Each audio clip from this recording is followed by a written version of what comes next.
안녕하세요, 청취자 여러분. 오늘 저희가 좀 깊이 들어가 볼 이야기는요. 일본 부동산 투자입니다. 아, 네. 마침 시기적으로도 관심이 높죠? 그렇죠. 특히 2025년 시장 전망, 그리고 이제 성공적인 투자 전략은 뭘까? 이런 걸 좀 살펴보려고 합니다. 주로 글로벌 PMC 김용남 대표님 칼럼이랑 관련 기사들을 좀 참고했어요. 네. 그 자료들 보니까 2025년에 일본 부동산 거래액이 한 5조 엔 그 정도로 전망되더라고요. 이게 10년 내 최고치래요. 5조 엔이요? 와, 상장하네요. 네. 벌써 3년 연속 증가세고요.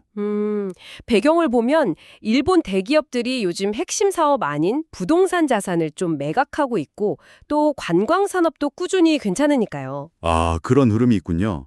근데 이게 특히 한국 투자자들한테는 그 엔저 현상 때문에 더 매력적으로 다가오는 것 같아요. 맞아요. 원화 기준으로 보면 확실히 투자하기가 좀 수월해졌죠. 부담이 덜하고. 네. 나중에 혹시 엔화 가치가 다시 오르면 환차익도 기대해 볼 수 있는 거고. 그렇죠. 뭐 낮은 공실률이나 안정적인 임대료 이런 것도 장점이고요. 물론 좋은 점만 있는 건 아니겠죠. 기회만 보면 안 되니까. 당연하죠. 항상 위험 요인을 같이 봐야 합니다.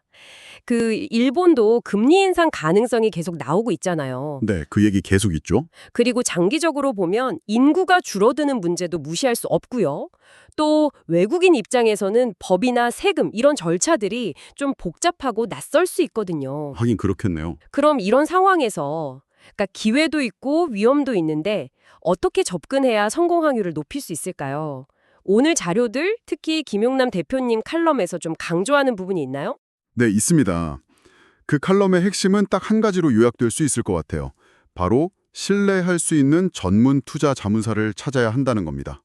전문 투자 자문사요. 네, 김 대표님 말씀은 일본 부동산 시장이 법이나 행정 절차가 생각보다 굉장히 복잡하다는 거예요.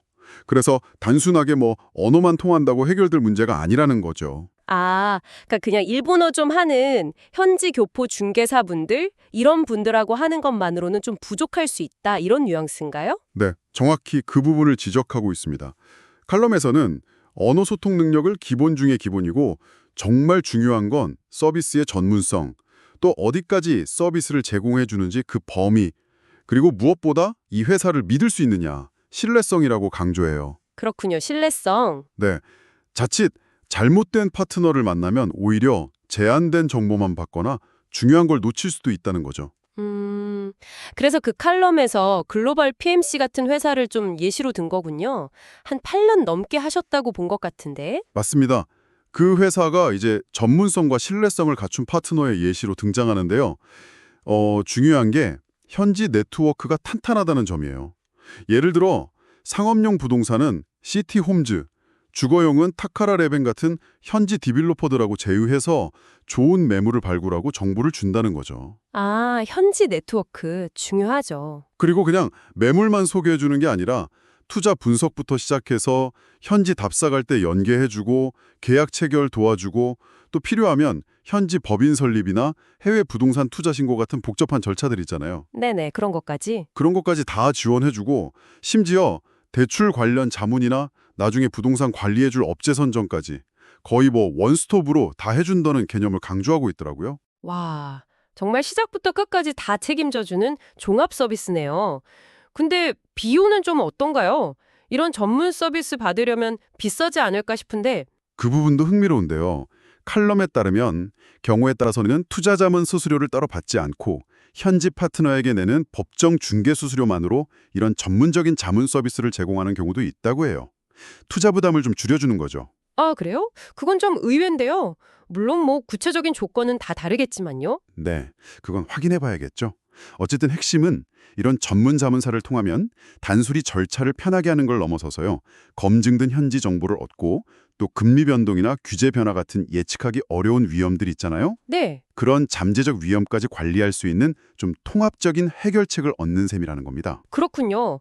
확실히 그냥 물건만 보고 뛰어드는 거랑은 차원이 다르겠네요. 맞습니다. 특히 요즘처럼 시장 상황이 좀 유동적일 때는 경험 많은 전문가의 조언이 더 중요해지죠. 단순 중개를 넘어서 장기적으로 투자 성공 가능성을 높여주는 파트너 역할, 그게 핵심인 것 같습니다. 자, 그럼 오늘 이야기 슬슬 정리해 볼까요? 2025년 일본 부동산 시장 엔저 현상이나 안정적인 임대 시장 같은 걸 보면 분명 매력적인 기회가 있는 건 맞는 것 같습니다. 네, 기회는 분명히 있죠. 하지만 성공적인 투자를 위해서는 이 복잡한 시장 환경과 또 숨어있는 위험들을 잘 관리해야 한다는 거. 오늘 살펴본 자료들, 특히 김용남 대표님 칼럼은 그 과정에서 신뢰할 수 있는 전문 파트너의 역할이 정말 중요하다고 강조하고 있고요. 네, 글로벌 PMC 사례처럼 충분한 경험과 현지 네트워크, 그리고 투자 전 과정을 아우르는 종합적인 지원 능력, 이런 걸 갖춘 자문사를 선택하는 게 핵심이라는 거죠. 단순히 언어 능력만 보고 결정할 게 아니라 전문성, 신뢰성, 이런 걸 꼼꼼히 따져봐야 한다는 점 꼭 기억하셔야 합니다. 청취자 여러분께서도 혹시 해외 부동산 투자를 고려하고 계신다면 단순히 어떤 매물을 살까? 이 질문을 넘어서요. 여러분의 장기적인 투자 목표를 성공적으로 이루기 위해 과연 어떤 종류의 전문적인 지원과 파트너십이 나에게 가장 중요할까? 이 부분을 한번 진지하게 고민해 보시면 어떨까 싶습니다.